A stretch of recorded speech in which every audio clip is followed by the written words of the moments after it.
Hello, welcome to Lil's Vintage World. This video is a book review of Mrs. Pankhurst's Bodyguard, On the Trail of Kitty Marshall and the Met Police Cats by Emelyne Godfrey. Now this book, when I first heard about this book coming out, before it was released, I was getting quite excited. And I got in touch with the publisher, which is the History Press, to say, pretty please, could I have a copy for review for my channel? And they kindly said yes. So thank you for the History Press for sending me this copy. I was very excited to read it beforehand, and then I received the copy, and then when I opened it up, on the back there is a couple of quotes, one of which is from June Purvis, and she called this a must read for those interested in women's lives in the past. Now June Purvis is a professor in women's history, and I used quite a lot of her writings for my dissertation for my master's degree. So I have a master's degree in history, if you didn't know, and for my dissertation I wrote about the women's suffrage movement. And June Purvis was one of the professors whose brain I just really wanted to pick. And I used a lot of her essays, her articles in my dissertation because I just think she's an absolute fountain of knowledge on the women's suffrage movement. And so when I knew that she was singing the praises of this book, I was even more excited to read it, and I really enjoyed it. So I need to now waffle on about it to you. So this is a non-fiction book, which is quite niche, I will say. But if you're interested in the women's suffrage movement or the history of the police and history of crime in Britain in general, then you'll really like this book. So this book is about the bodyguards of Emelyne Pankhurst. So Emelyne Pankhurst was a suffragette. She was the leader of the suffragettes, the WSPU, the Women's Social and Political Union. And their motto was deeds, not words.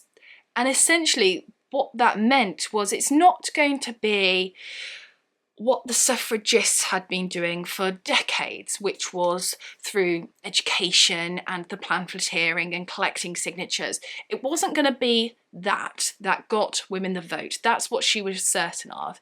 She was like, what is going to get us a vote is causing chaos and disruption. And so that meant throwing rocks and breaking windows, looting, causing general chaos and disruption to communication by cutting telephone wires, destroying post boxes. My brain turned off. There was lots of things that the suffragettes were doing which was causing day-to-day disruption of life. And the suffragettes were such a small part of the women's suffrage movement in general, but these are the people that we tend to remember because of their militant ways. Their criminal action wasn't just outside the confines of what was accepted in society, it was outside what is accepted of society as a norm, but also outside of criminal society as well. And Emelyne Pankhurst was often being I don't know the word, under surveillance, I guess, by the police. She was often had warrants out for her arrest. Shocker, I know. And she had this small group of individuals that were also suffragettes themselves. They were also part of the WSPU, the Women's Social and Political Union, and they were her bodyguards. So these were women that were trained in martial arts in order to not only protect themselves, but to protect Emelyne Pankhurst when she went to these big talks and these demonstrations, and essentially where there's possibility where violence could ensue, and there would be a lot of police presence, and there could be a lot of arrests, and there could be violence towards Emelyne Pankhurst, and these were women that were there to protect her. This book is about those bodyguards, those women, that small collection of women. In particular, we look at, although we're looking at the big picture all the time, we are using the memoirs of one bodyguard in particular, which was Kitty Marshall.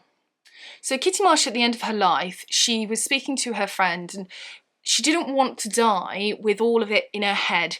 So she, her and her friend wrote down her memoirs. Those memoirs, although her friend did try to get them published, they never were. And so what the author has done has managed to get her hands on them and compiled this book, which tells the story of the Bodyguards, their place in the WSPU, their place in the story of the women's suffrage movement, and their relationship with the Metropolitan Police, known as the Cats.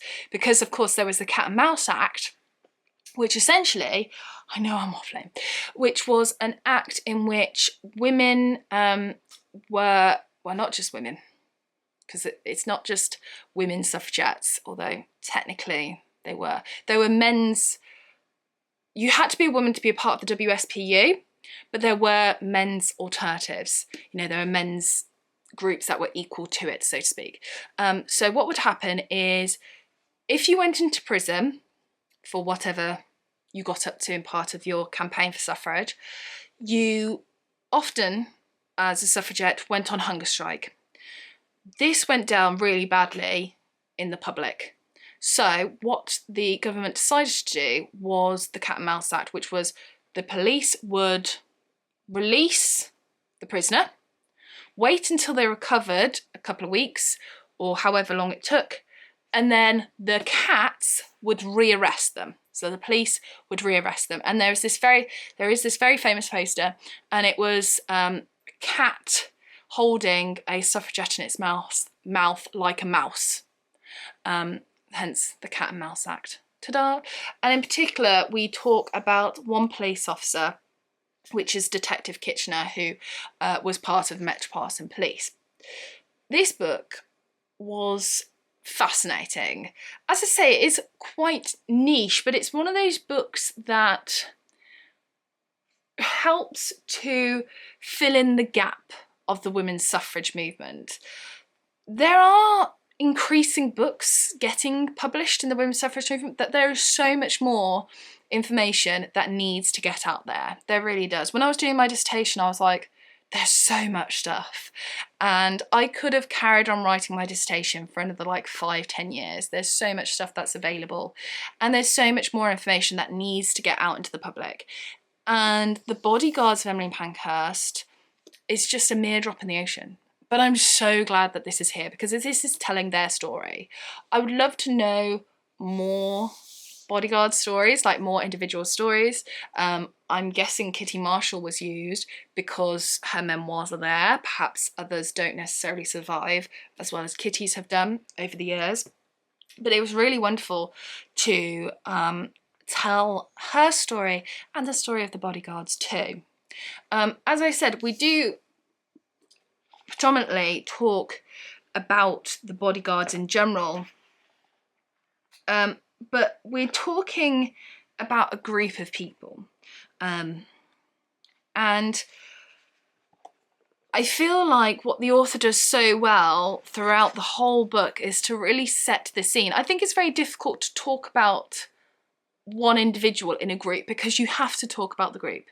There's never a point where one person is just going and protecting Emelyne on their own, or going out to something on their own, you know, unless it's something very small. It's done as ooh, that was a fly. It was done as group activities. And I wanted to read you a little bit to show you the type of writing it is, to really show you how the author really sets the scene and what you can expect going into the book. When the deputation reached the Wellington Arch, the trouble began. The women saw large police contingent and a number of mounted officers. Arch gates were closing as they arrived, but Mrs. Pankhurst, slight as she was, managed to slip through. She looked back in horror as more women tried to push through, throwing themselves against the gate to prevent themselves from being shut out.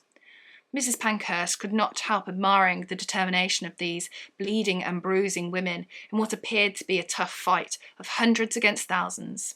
Women were trampled by horses' hoofs, and those who, like Kitty, grabbed the reins were struck by truncheons. Kitty had brought a pair of secateurs from her garden in Thydon Boys, and succeeded in dismantling 3 bridles, which caused a necessary distraction as the officers who attempted to strike her with their batons had to dismount to assess the damage. Kitty found herself squashed against the railing by a horse's hind quarters, but was not kicked. She was impressed by the self-sacrifice of the women shown, given that they could be killed at any instant, while the police were the roughest men she had ever encountered, hitting and even throwing the women. Kitty was thrown several times. That's the type of book that it is. It's raw, it's honest. Of course we are looking at one side. We are definitely taking a certain perspective. We are certainly on the side of the women's suffragettes and their movement rather than the police. But it's very honest. And, you know, you can tell that in the memoir, Kitty hasn't held back in her feelings towards the police. And it's really interesting to get that perspective. As I mentioned earlier, if you are interested in the women's suffrage movement, if you're interested in perhaps the history of martial arts, if you're interested in the history of the Metropolitan Police or the police in general, or you're just interested in crime in Britain, then I think you'll really enjoy this book. It was really, really wonderful and a valuable, valuable book that fills a really important and often neglected gap in history. So thank you again to the History Press for kindly sending me this copy for review. I'm really looking forward to putting it and displaying it on my bookshelves because I do think it's ever so pretty. Let me know in the comments if you have read this book, if this book is on your wish list. Let me know. And also let me know if you have read any books on the women's suffrage movement recently, be that fiction or non-fiction. I'd love to hear from you. So thank you so much for watching this video. Take care and I shall see you soon for my next one. Bye.